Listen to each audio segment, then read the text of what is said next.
La famille, voici encore une autre histoire que j'aimerais partager avec vous. Cette histoire m'a été confiée par un père de famille, un papa, un tonton, un abonné qui vit encore framponner une histoire de 1900 et quelques. Deux amis et deux collègues, c'est-à-dire deux amis qui sont travaillés en deux collègues qui faisaient le même métier, chrétien, musulman. Mais je ne suis pas là pour diffamer. Lui aussi n'a pas diffamé pour dire non, que vous voyez ceci, mais quand même, c'est pour que vous compreniez un peu. Et voilà les deux amis qui ont, il peut dire, qui ont grandi ensemble, qui marchent ensemble, qui ont tout, c'est-à-dire qui ont fréquenté ensemble, qui font le même boulot. Et dans ce même boulot, on a le même salaire, mais il voit que son ami a voiture, son ami vit bien, son ami est tranquille, mais lui, il voit que c'est le même salaire, mais lui, sa vie est bizarre. Et voilà comment il s'approche à son ami. Et son ami dit non, viens, il va t'accompagner quelque part. Il a trop insisté, il dit, mais mon frère, comment tu fais? Puis on a le même salaire. Et pour moi, c'est gâté sur moi. Et toi, tu brises, qu'est-ce qui se passe? Son ami dit, on prend congé, on partit. Ils sont allés là-bas. Voici comment on lui propose. C'est-à-dire, on lui a même pas dit, oui, on te propose ça. Hein. Mais il a pris la machette, il rentre dans la cage du vieux qui a fait le médicament. Il voit que c'est sa mère, il voit. Oh, on lui dit non, que celui que tu vas voir ou celle que tu vas voir là, mon frère, faut atteindre, faut ça. Il faut déjà ça, puis on a avancé. Mais il voit, c'est sa mère, il voit. Oh, c'est à cause de sa mère qu'il s'est cassé la tête. Quand le diable veut te donner de l'argent, celui ou celle que tu aimes là, on te dit il faut sacrifier. Là, ça te fait très mal. Ça te fait très mal. Et tu vas sentir douleur de ça. La famille, on va quand même écouter l'histoire. Et bien avant que je vais donner mon point de vue, et je vous dis, voici l'histoire qui est. Bonjour, jeune frère aussi. Voici encore une autre histoire. Cette histoire s'est passée en Côte d'Ivoire, plus précisément à Abidjan. C'était dans les années 1984 à 85. Il s'agit de deux fonctionnaires, un chrétien et un musulman, qui travaillaient au ministère de la Construction. Et ces deux personnes, ces deux hommes, avaient la même qualification et le même salaire, touchaient le même salaire. Il se trouve que le musulman était aisé. Il était véhiculé, il avait une voiture, et à midi, à la descente, il mangeait dans les grands restaurants. En tout cas, il était bien épanoui. Et par contre, l'autre, le chrétien, c'était pas la grande joie. Il se demandait toujours, mais comment se fait-il que mon collègue et moi, on fait le même travail, on a la même qualification, on a le même salaire, et lui, il a une voiture, il mène une vie aisée que moi, qui mène une vie à l'à peu près. Donc, ça lui passe traverser l'esprit à tout moment. Et un jour, il demande à son collègue, Koné, mais on fait le même travail, on a le même salaire, mais comment se fait-il que tu es dans l'abondance et moi, je traverse le désert? Il dit, oh, Paul, c'est la grâce de Dieu. Tu sais que Dieu n'oublie pas ses enfants. C'est tout. Sinon, il n'y a rien. Bon, des jours passent, des semaines passent, et Kouné est toujours pépin. Toujours choucou, il mange bien les plats de 5 000, les plats de 6 000 dans les grands restaurants, les plats de 10 000. Et Paul, lui, il s'est débrouillé avec les petits plats. Alors, il me met encore la question, il dit, mais Kouné, tu es mon collègue, nous sommes comme des frères, on travaille dans la même entreprise, nous sommes des fonctionnaires. Mais s'il y a quelque chose que tu as fait qui te rend comme ça, mais donne-moi le secret, nous sommes des amis de longue date. Tu ne peux pas me laisser comme ça. Hein? Nous sommes tous des pères de famille, on a des charges. Donc, si tu as un petit business à côté que tu gères, mais informe-moi, peut-être que je vais me lancer dedans si je peux. Il dit, oh, Paul, tu poses trop de questions, il faut laisser tout ça là. Il dit, non, il ne peut pas laisser parce que tu es mon ami. Si c'était moi, qui était à ta place, tu m'aurais demandé la même chose. Donc, Paul, à force d'insister, qu'on lui a dit un jour, bon, comme tu insistes et puis tu m'agaces avec ces questions-là, quand on va prendre nos congés, on va aller quelque part. Je vais t'amener quelque part et tu vas expérimenter la chose. Il dit, ok, il n'y a pas de souci. Donc, les deux, quelques années plus tard, les deux prennent leur congé ensemble. Ils s'arrangent pour prendre leur congé ensemble. Et ils programment le voyage. Et le voyage devrait se dérouler, s'effectuer à Kourougou. Il dit, bon, il faut t'apprêter parce qu'on va aller à Kourougou pour 1 à 2 semaines. Donc après, il n'y a pas de souci. C'est moi qui ai demandé, donc il n'y a pas de raison qu'il ne soit pas prêt. Tu veux m'apprêter. Donc, ils sont apprêtés. Ils ont donné le Kone a donné le jour, la date du voyage et tout. Les deux sont retrouvés à la gare et ils ont pris le car pour embarquer. Ils sont partis à Kourougou. Arrivés à Kourougou ville, ils sont allés dans un petit village. Du petit village, Kone a accompagné son ami Paul dans un petit campement où un vieillard habitait et il exerçait ses pratiques. Donc, arrivé là-bas, Kone a laissé son ami Paul et dit, ah bon, moi je t'ai accompagné. Le reste là, c'est à toi de faire. Le vieux est là, il va te demander les nouvelles, tout et tout. Moi je retourne en ville. Aller voir mes parents. Et c'est comme ça que Paul est resté. Le vieillard lui a donné à soi, lui a donné de l'eau et lui a demandé les nouvelles. Il dit, ah papa, je suis arrivé ici parce que j'ai des soucis, j'ai des problèmes financiers. Mon ami avec qui je travaille, mon collègue, on a la même qualification, on a le même grade, on a le même salaire, mais il se trouve qu'il mène une vie aisée, il a une voiture, il a des réalisations, donc vraiment il est à l'aise. Je me demande bien, mais est-ce que c'est notre salaire, son salaire qui vit, ou bien il a d'autres business à côté? Donc, à force de lui demander, il dit, bon, je vais t'amener quelque part, chez nous là-bas, au nord, à Kourougou, et te présenter à quelqu'un. Et voilà. Donc, c'est comme ça, il m'a amené ici, et je suis venu vous voir, pour que vous fassiez quelque chose pour moi, pour que je puisse aussi arrêter de tirer le diable par la queue, et être prospère, comme lui. Il dit, mon fils, tu sais, dans la vie,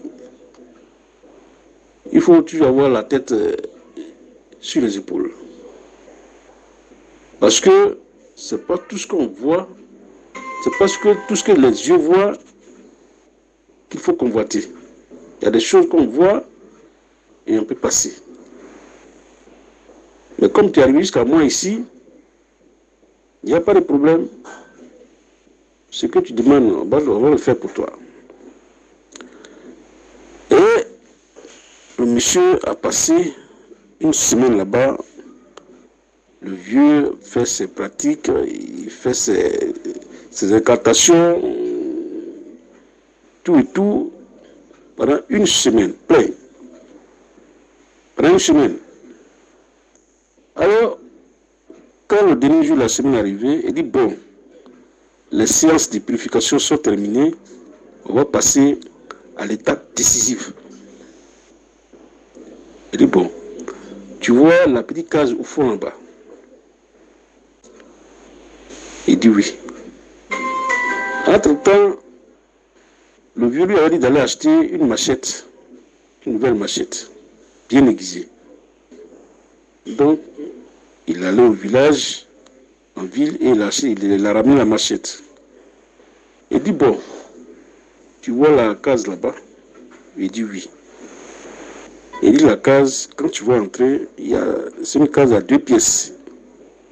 Le salon et la chambre.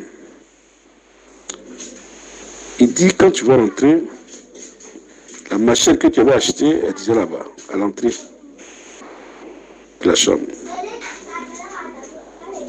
Dès que tu rentres, tu prends la machette et tu ouvres la porte de la chambre. Ce que tu vas voir, tu es un homme, il ne faut pas avoir peur. Ce que tu vas voir, la chose que tu vas voir, il faut l'éliminer avec la machette. Il faut tuer la chose que tu vas voir. Prends ton courage à 2 mains. C'est l'ultime sacrifice, l'ultime étape. Et après ça, je crois que c'est fini. Donc, le monsieur Paul, il marche à pas feutré. La peur dans le ventre. C'est comme si son cœur allait tomber dans son ventre. Il s'avance lentement mais sûrement. Il arrive au niveau de la petite maisonnette. Il ouvre la première porte. Et juste à côté, à sa droite, il y a une machette. La machette qu'il avait achetée était là, bien aiguisée. Une nouvelle machette. Il saisit la machette dans le manche et il s'avance. Il s'avance doucement. Il ouvre la porte et à sa grande surprise, qu'est-ce qu'il voit? L'âme de sa maman. Sa maman qui était vivante, qui n'est pas morte, elle est encore vivante. Il voit sa maman arrêtée, les bras croisés à la poitrine. Il dit, mon fils Paul, qu'est-ce que je t'ai fait? N'est-ce pas moi qui t'ai mis au monde? N'est-ce pas moi qui ai fait ceci, qui ai fait cela, jusqu'à ce que tu arrives où tu es arrivé aujourd'hui? Pour quelle raison tu veux me tuer? Pourquoi veux-tu me tuer? Je t'ai fait quoi? Sur les paroles de sa maman, on laisse tomber la machette. Il laisse tomber la machette. Il marche à reculons. Et il sort de la case. Il retrouve le vieux assis devant sa maison, sa maisonnette. Il dit, tu as fini le travail? Il dit, papa, non, je n'ai pas pu. Je n'ai pas pu. Je ne peux pas faire ça. Je ne peux jamais faire ça, je n'aurai jamais le courage de faire ça. Je n'ai pas pu. Je n'ai vraiment pas eu le courage de le faire. Ce qu'on me demande de faire. Tuer ma mère, alors que c'est à cause d'elle que je me bats tous les jours pour rendre l'existence meilleure, pour rendre la vie meilleure, et je vais la tuer pour de l'argent. Je ne peux pas faire ça. Je ne peux pas. Le vieux lui a dit, tu as vu? Tu as vu tes propres yeux. Donc tu comprends maintenant comment les choses se passent. Donc tu vois, il y a des choses dans la vie qu'on ne peut pas faire. Même si quelque chose te pousse à le faire, mais il y a des limites qu'on ne peut pas franchir. Mais il y a certaines personnes qui franchissent ces limites. Tu as vu? Si tu tues ta propre maman, et tant ici, déjà là-bas, on va t'annoncer son décès. De façon accidentelle. Parce que tu as la machité. Donc elle est mourir de façon accidentelle. Mais je crois que tu es un homme bien. Tu es un homme bien, tu n'as pas voulu verser le sang, et c'est bien. Et il a dit au revoir au vieux, il a quitté le campement, et il est retourné au village. Du village, il allait à la gare, et il s'est même plus occupé de son ami. Il a pris son car, il a pris son ticket, et il est rentré sur Abidjan. Il est rentré sur Abidjan, et il était en train de réfléchir. Quand ses congés ont pris fin, il faut reprendre le boulot. Il est parti, il a repris le boulot. Son ami Kone est revenu. Ils se sont vus. Et quand on lui a demandé comme ça, comment c'est passé là-bas, il dit, mon frère Kone, franchement, je n'ai pas eu le courage de faire ce que le vieux m'a demandé de faire. Je n'ai pas eu le courage. Il dit, mais qu'est-ce qui s'est présenté? Il dit, non. Il était question de tuer ma mère, donc je n'ai pas pu. Il dit, tu vois. C'est pourquoi on ne pose pas toutes les questions. Ce n'est pas toutes les questions qu'on pose. Tu as vu? Tu n'as pas eu le courage d'aller, de franchir le Rubicon, de franchir les limites. Tu n'as pas eu le courage, tu n'as pas eu ce courage. Donc tu vois que la vie n'est pas simple. La vie que nous menons sur cette terre n'est pas simple du tout. Il ne faut pas envier son prochain. Tout ce qu'on voit qui brille, ça ne retourne rien. Tu sais, parce que les gens, par où les gens sont passés pour jouir de ces biens qu'ils ont. Tu vois?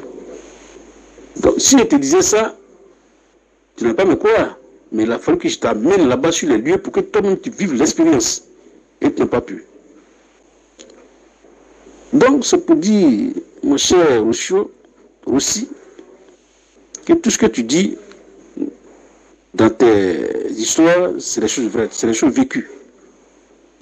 Arrêtons d'envier les autres pour rien. Sinon, on va tout droit à l'abattoir. Merci. Vraiment, la famille, merci beaucoup, tonton, merci beaucoup, papa, parce que ce que tu as dit, ça, c'est dans les années 1980 quelques, hein, histoire de 1980 quelques. Parmi vous, parmi ceux qui m'écoutent, il y a des gens qui n'étaient pas connus.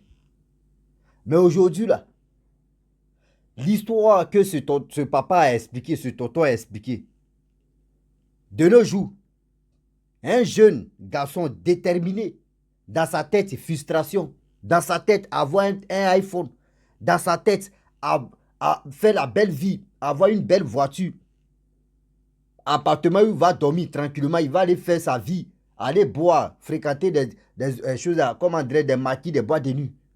On te dit, oui, ouais, ta mère qui s'est présentée là, il va prendre machette, il va à ça là, il va téguer ça, mais puis il va avancer. Mais regardez. C'est ça, on vous dit toujours que dans la vie, là, souvent, là, on fait des erreurs. Et des erreurs viennent de qui? De nous-mêmes. Lui, il a vu son ami. Ah, regardez, son ami est en train de faire ceci. Oui, il brise, il est tranquille, il est ceci, il est comme ça. Il a envié son ami. Mais s'il disait à son ami, là, il n'allait pas croire. Et c'est la même personne même qui allait partir gâter son nom pour dire, hé, lui, là, voyez ce qu'il m'a dit, voyez ce qu'il m'a dit. C'est pour ça que son ami a dit, allons-y, tu vas voir. Il est arrivé à l'abattoir, c'est là il a compris que oui, c'est gâté. Oh là là, il ne peut pas dire à quelqu'un d'autre que oui, ce gars-là qui est en train de, qui a voiture, qui mange bien là, voyez ce qu'il a fait. Parce que quand ils vont dire, mais comment toi tu as su? Toi tu vas dire, non, je suis allé sacrifier, je suis allé dans son coin, et ils m'ont proposé de sacrifier ma mère. Toi aussi, tu es pris au piège. Aujourd'hui, faites attention. Tout ce que tu brilles n'est pas de l'or. Quand vous voyez vos amis en train de faire ceci, en train de faire cela, ayez au moins un cerveau de mieux réfléchir et de mieux comprendre. Ayez le cerveau de mieux réfléchir, de mieux comprendre. Tu es en train de faire même boulot à telle personne, tu vois que ses activités en train de marcher. Mon frère, vas-y doucement. Moi, regardez très bien, moi-même, sur ma chaîne YouTube, moi, on me bloque, on me débloque, on me bloque, on me débloque. Il y a plus de 80 000 abonnés, 80 quelques mille abonnés. Mais je n'arrive pas à faire au moins 1000 vues par jour. Mais je m'en fous. Je fais ça comme ça. Mais moi, je sais qu'un jour, des gens vont s'intéresser à mes vidéos. Mais je ne peux pas dire non que oui, j'ai fait ça. Et oui, je vois pour les gens, ça fait ceci. Bon, moi, je vais rentrer à quelque part, appuyer le dièse. Là, je vais avoir plus de vues. Attends, il va avoir plus de vues là. Je vais mettre ça dans la poêle, je vais griller, je vais manger. Ou soit ça va me donner beaucoup d'argent. Waouh, je ne comprends rien. J'ai fait ça. Si tu veux regarder, tu regardes. Ce n'est pas encore les vues que je vais rentrer à quelque part. Parce que je vois mes amis en train de gagner vues pour avoir de l'argent. Moi, view, je ne gagne rien. Pas view, je ne gagne rien. Ce n'est pas à cause de ça, je vais rentrer à quelque part. Réfléchissez bien. Arrêtez d'envier vos amis. Quand on vous parle là, vous pensez qu'on est en train de s'amuser. On fait ça. On vient relater les histoires là. C'est pour que nous tous, ça nous aide. Je vois des gens qui me disent non, que toi tu inventes tes histoires. Oui, papa. Souvent, au fur et à mesure, parce qu'actuellement je suis en deuil, je vous dis toujours, j'ai perdu mon père. Donc, ça fait que 2 jours là, je ne suis pas trop. Voilà. Mais quand même, je viens expliquer les histoires pour que ça puisse un peu. Voilà, le stress et puis aussi vraiment. Bon, avec le deuil aussi, je puisse oublier. C'est pour cela que je viens faire des vidéos. Sinon, je ne peux pas rester comme ça, toujours en train de penser les biens que mon père m'a fait, le bien que. Quand c'est comme ça, tu risques de déprimer. Donc, vous, je vois les commentaires pour dire oui, toi, tu es en deuil et puis tu viens expliquer les histoires là. Mon frère, je te dis, mais en ta tête que moi, c'est ça qui fait que je me. Au moins, ça m'enlève un peu de tristesse dans mon corps et puis aussi dans ma tête. Voilà. Donc, du coup, je viens faire ça. C'est peut-être pas que je sois triste. Donc, mettez ça dans vos têtes. La famille, on a tous écouté ensemble ce que le papa a dit. Vraiment, merci beaucoup, papa. Si vous qui avez des histoires, mon numéro WhatsApp est là, contactez-moi. Vous qui n'avez pas d'histoire, s'il vous plaît, arrêtez de m'envoyer des messages. Parce que quand ils vous demandent, non, c'est juste, non, salutations. Salutations, vous pouvez faire ça en commentaire. Je vais vous répondre en commentaire. Voilà. J'ai dit et je le répète. Vous qui avez des histoires, contactez-moi. Si mon WhatsApp, vous allez passer, vous allez laisser votre histoire et je vais relater ou soit je vais faire passer et on va avancer. La famille, si tu es nouveau, tu es nouvelle sur ma vidéo, abonne-toi sur ma chaîne YouTube, ma page Facebook. N'oubliez pas de partager mes vidéos et aussi liker. Je vous dis à très bientôt. Ciao. Bisous. On a ça.